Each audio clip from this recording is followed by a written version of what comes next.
I'm Wendy Capewell and the host of this podcast, which is all about relationships, the one with ourselves and the one with others. My guests and I will be sharing our experience and our views over the coming weeks. So, on with the show.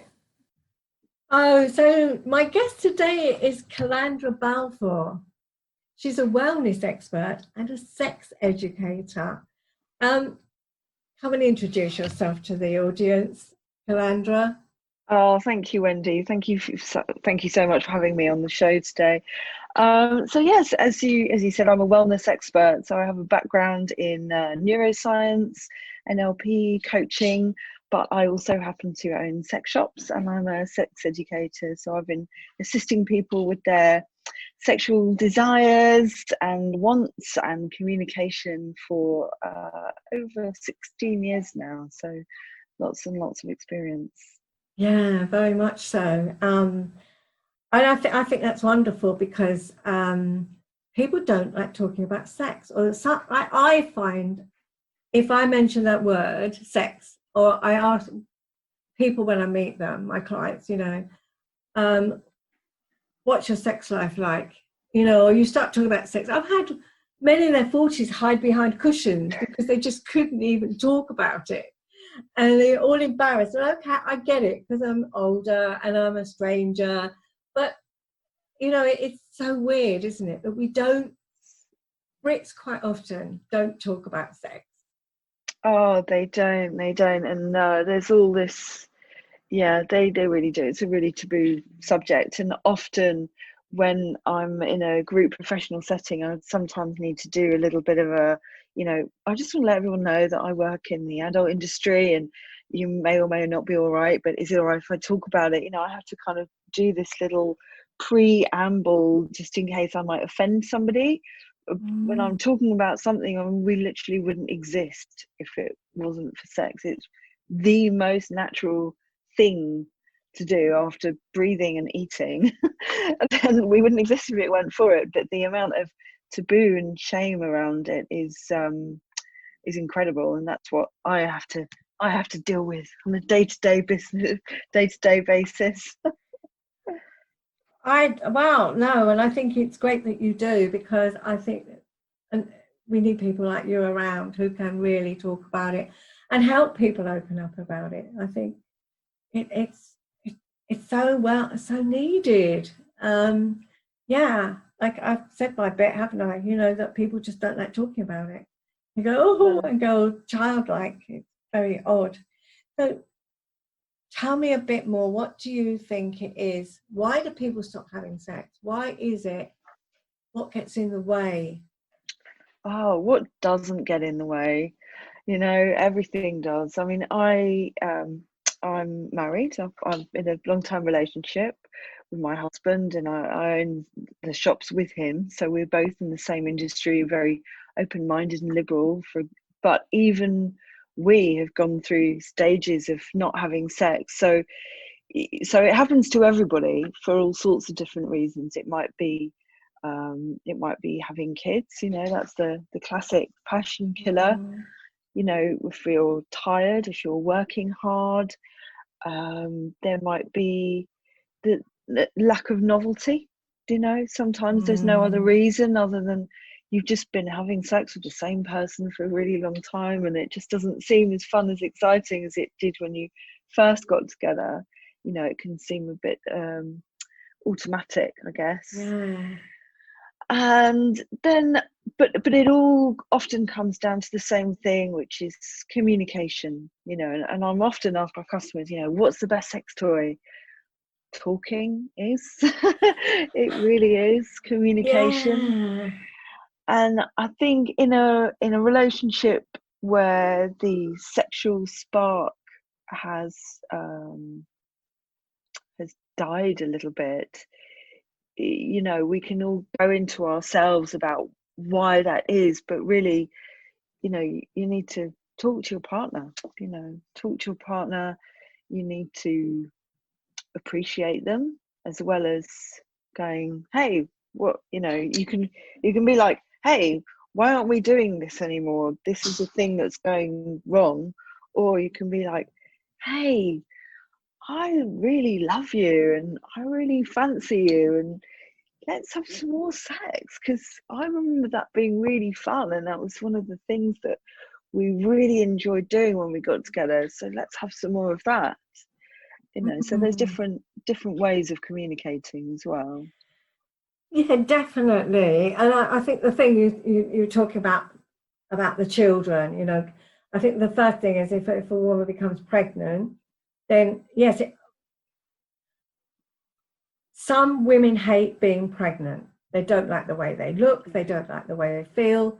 Some men don't like their partners being pregnant, but they're too scared to tell their partner that. They're always going to get frightened, they're going to hurt their partner, or they just get turned off. But they never really communicate that, or they don't communicate it in a way that they can be open and honest and not feel picked on or hurt or criticized. And I think that's really sad. Yeah.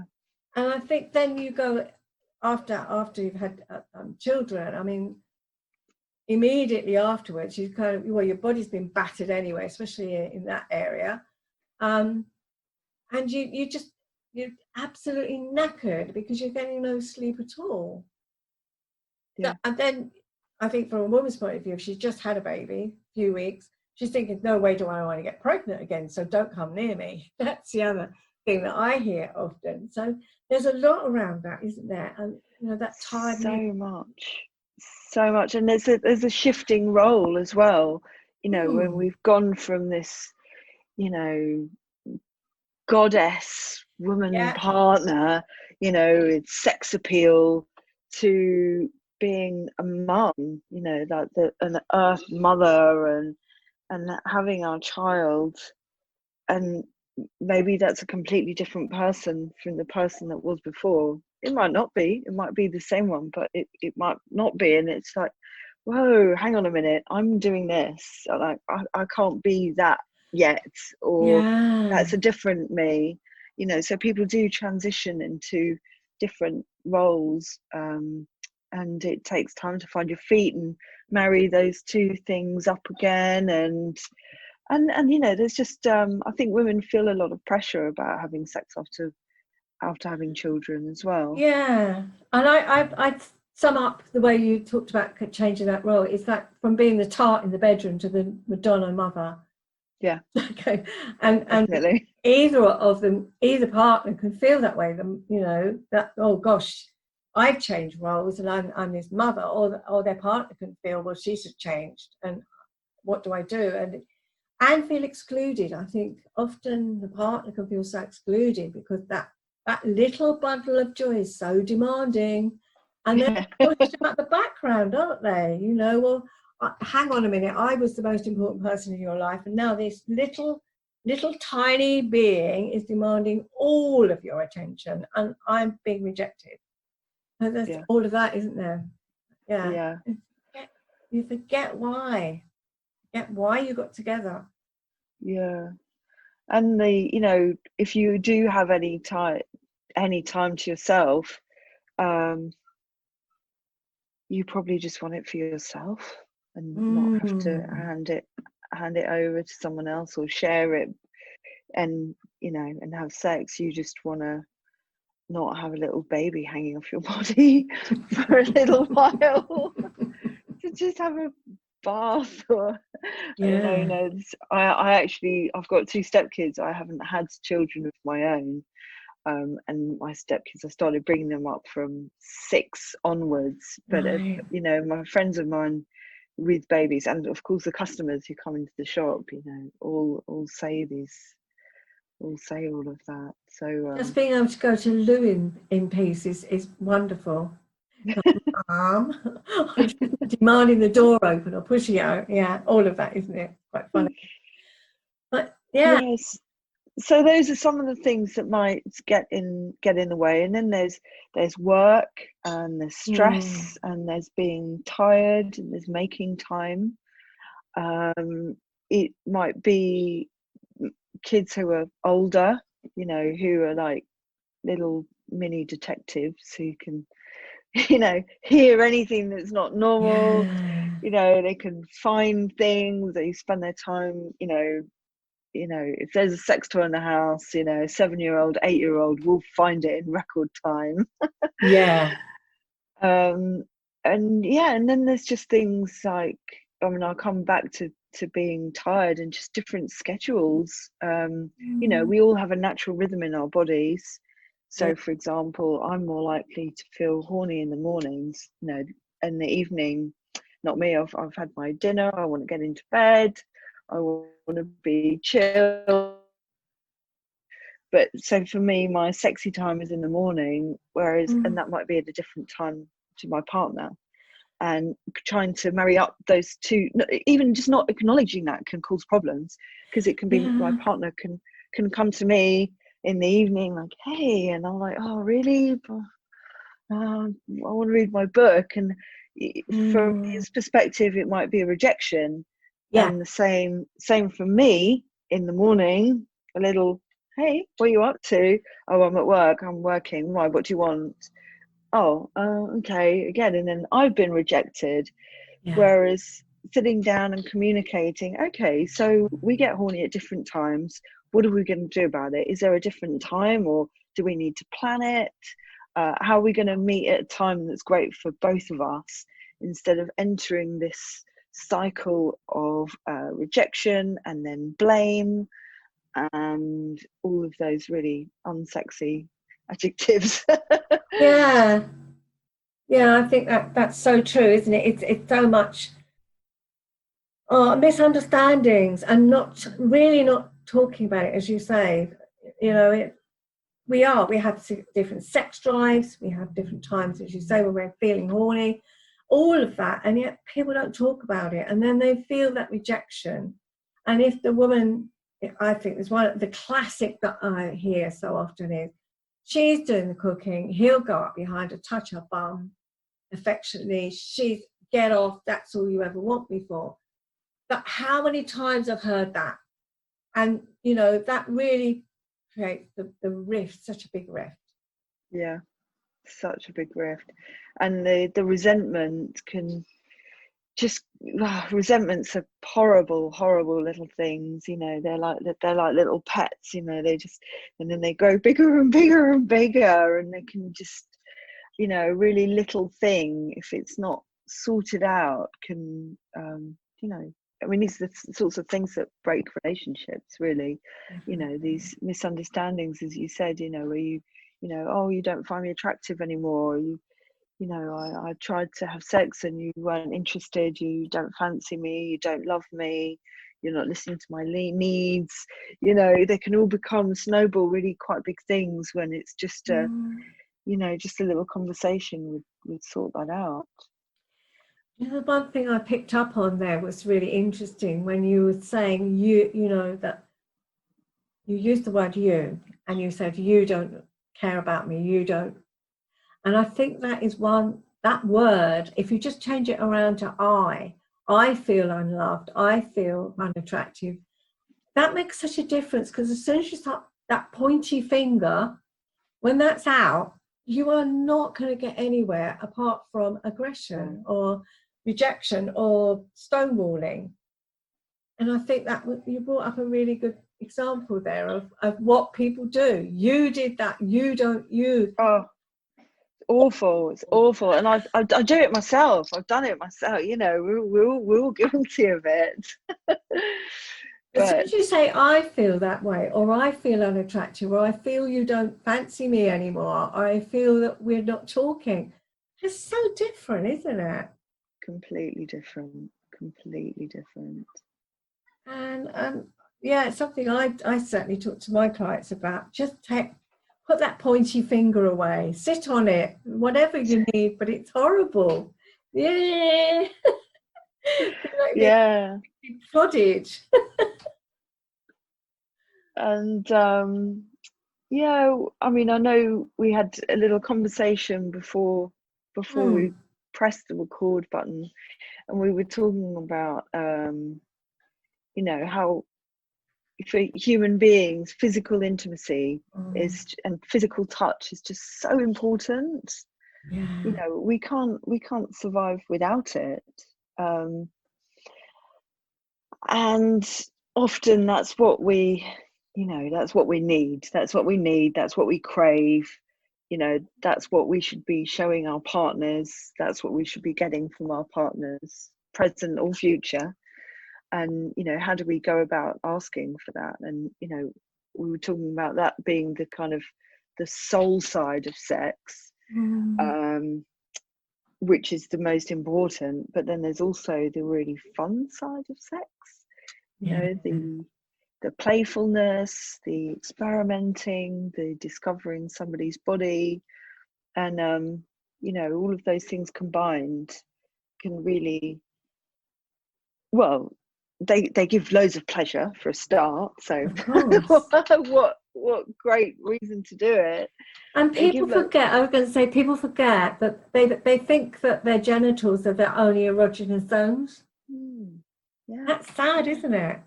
And I sometimes say to people, look, if you stroke your arm, but if you stroke your arm like that, you'll feel nothing. But if you stroke it in a very gentle, sensuous way, it sets your whole being on fire. Definitely. And that's that's one of the tips that I give to couples is like, well, why don't you spend an evening together but not have sex with each other? Don't have sex with each other and don't have any direct genital stimulation. Just use every other part of the body, and it's like discovering a new person, really. Yeah. People and that, don't they? Yeah. And well, like you're saying, the skin is the biggest organ in the body, packed full of nerve endings, and that will give so much pleasure and sensualness as well, and slow it down. And again, that's one of the other things that I mentioned earlier in a relationship. The way that we have sex can become quite automatic and quite a kind of set way, because it works, and we know each other's body, which also can mean it can be quite quick, and and doesn't give the mind enough time to engage with the body. So really, really slowing it down by, like you say, concentrating just on the skin, on touch, is a great way of doing that. And experimenting. Because people, as you say, the sex, sort of set ways of having sex, or even set positions, I can't say the words, and that can really be so blinking boring. And for goodness sake, that's it, isn't it? Yeah. Is it any wonder that you get bored with it and you can't be bothered? Yeah. And I facilitate workshops for a great company called Killing Kittens. That's a female-owned kind of sex party outfit. But they're a really amazing business worldwide. But they run workshops as well for women and couples. So I've been facilitating a few workshops over Zoom. So spanking workshops, and it's just great. I mean, it's the majority of people are couples who come and watch, but the workshops are quite late, so the kids are in bed and they want to learn something new that they've never tried before, and together. And from an outsider looking in, I'm like, well, there's a relationship that's more likely to start because they are still on a journey together. They haven't decided they've reached the end yet, and that's just the way it is. They're still finding new experiences together and being experimental and playing and ultimately having loads of fun as well. So I think I think we just forget how to have fun. We become adults, and then we think we have to be adults and we can't have fun. And I think that's sad. We should be able to have fun in all kinds of ways, and I think especially in sex. It should be fun. Definitely. And in my shops, that's what I really, really encourage. They're called sex toys. They're for playing. People come in and like, oh, what's the best one? I just want the best one, and that's it. It's like, well, part of the fun is trying them out, you know, and it doesn't have to be the super duper deluxe rechargeable one that's been in all of the magazines, you know, the witch sex toys. You know, they can equally just be that funny little looking cheap one with the little bend in the end. Let's try that one. And you know, it may or may not be the one for you, but it's that openness and the playfulness and the experimentation, which is really fun. So Yeah. I definitely recommend trying sex toys if that's something you want to enhance in your sex life. Yeah, I think that's a great suggestion for listeners. I think definitely, and I think you're right. It's about the physical touch and the communication.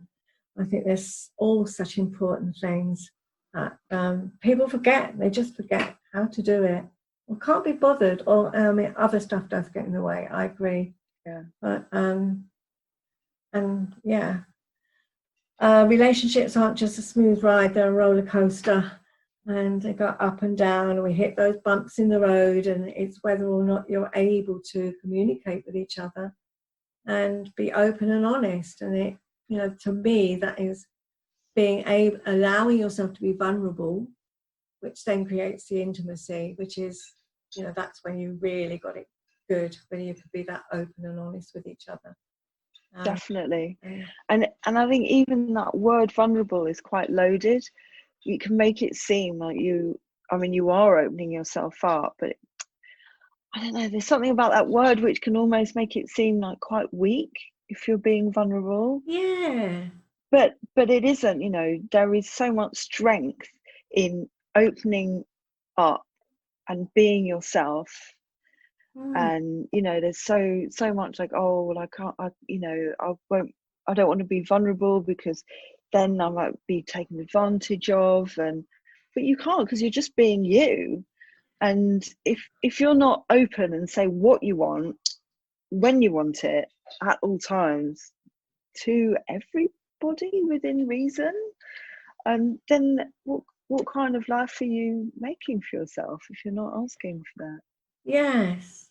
Yeah, and I get, you're right. That word vulnerable people do connect it with weakness, but I see it differently. If you're allowing yourself, that's where it is. We're in control of what we say and who we say it to, and who we allow ourselves to be vulnerable with.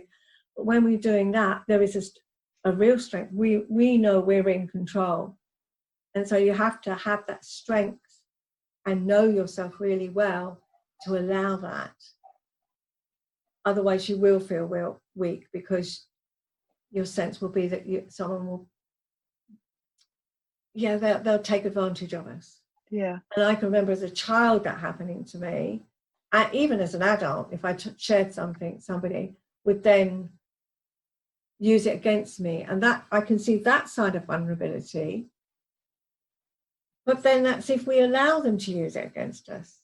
And as adults, we don't need to. We don't have to. If we feel that confident within ourselves, then we don't. But, you know, they can't do that. But equally, if you don't allow yourself to be vulnerable in a relationship, then how are you ever going to get to really know each other? And how are you ever going to deepen that relationship and make it wonderful? Oh, 100%. And it's that depth, you know, that is where all of the magic happens. You know, it really does. And I think maybe that's why a lot of relationships don't last, because they don't find that depth and don't want to. I mean, what do you think about that? You know, you've got lots of clients who. Yeah, I think what I see is there are those that really want to make their relationship work. They've gone through a difficult time. They just do care and they want to fix it. They want to be together. But the other side of it is there are too many people, because we live in a society of instant gratification, disposable everything, that then goes into relationships. This isn't working. I've gone through the honeymoon period, and now I've got to actually really work on the relationship. I've got to put more effort into it. It should be fun, but now I don't like that. So I'm going to look, because that's what I want to continue doing. I want to have that instant gratification. And one of the people that I would, who's well known, that I would, you see it with celebrities so often, and I can't think of her. It's Katie. What's her name? She was Jordan, and then her surname's gone out my head. Oh, Katie Price. Katie Price. She was classic at that, because she'd been in a relationship for a couple of years. Then it got to the real relationships, and then she would out them and criticize them and put them down, and then she, dispose them onto the next one. And I think that to me was that instant gratification that epitomized it for me. Yeah.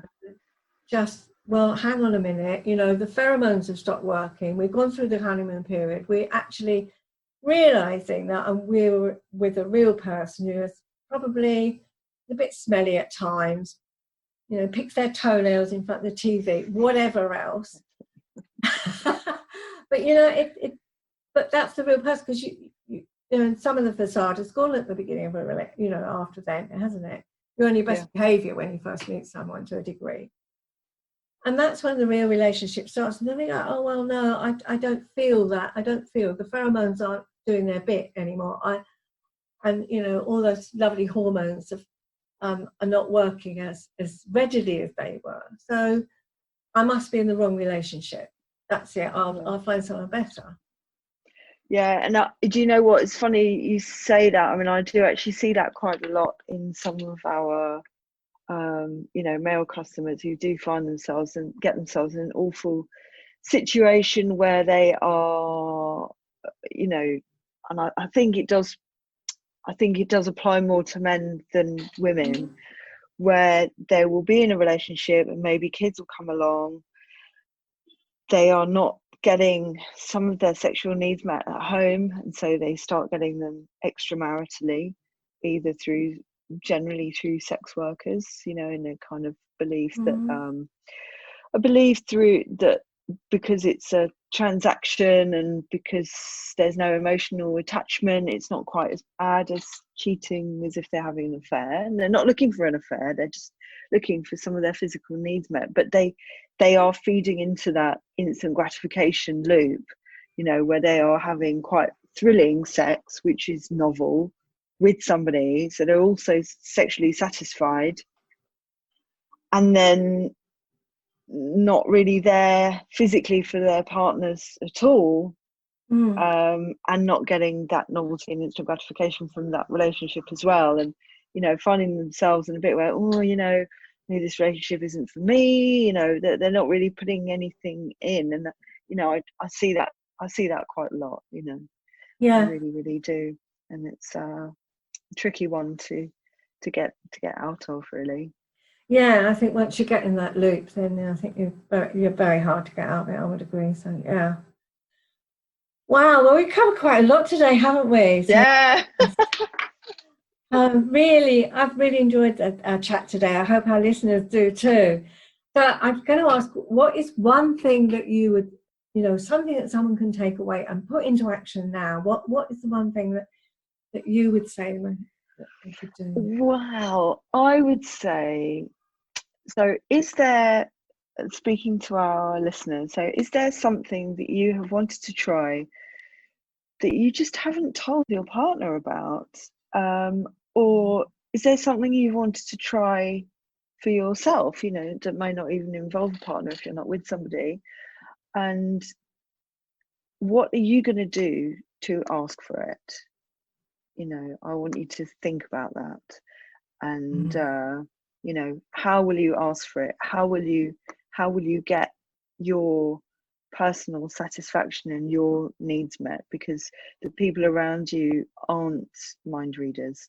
So that's a little bit of homework that you can take away right now, and ask for it. Make sure you get it.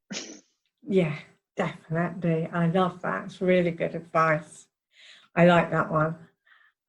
Let's put my thinking cap on too. That one. What is it? Yeah. There's always something, isn't there? Always something. Yeah. So how can people get in touch with you? I mean, all your details will be in the show notes, but the easiest way to get hold of you? So my name is Calandra Balfour, so you can look me up on social media on my website. But it might be that you just want some amazing toys and you don't want my advice at all, in which case our website lust.co.uk is a place where we've got loads of things online. You can find our stores, they're in Brighton, and there might be something for you there. Otherwise, get in touch. Great. Thank you so much for being a guest today, Calandra. I've really enjoyed the chat. I hope our listeners have too. It's been great. Thank you so much, Wendy. It's great, and my mind has just gone out so many different little ideas and stuff. It's great. It's really really enriching. Yeah. I hope you've enjoyed today's show and my guest. If you'd like to learn more about my guest or about me, then go to my website wendycapewell.co.uk. So until next time, have a great week. Bye.